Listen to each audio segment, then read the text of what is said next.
Hey, just a quick video for you here. Take a look at the finish on this thing. I was kind of surprised. I had ended up using a Burnisher on it. Here's my torn up Polissoir, however it's pronounced in French, and a beeswax, linseed oil, turpentine, kind of a mix. But since this was messed up, I was looking around. My wife was in the shop earlier.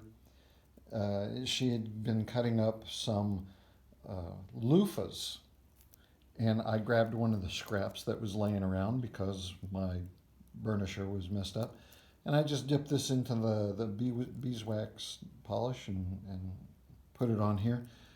And to my surprise, I like the way that it turned out.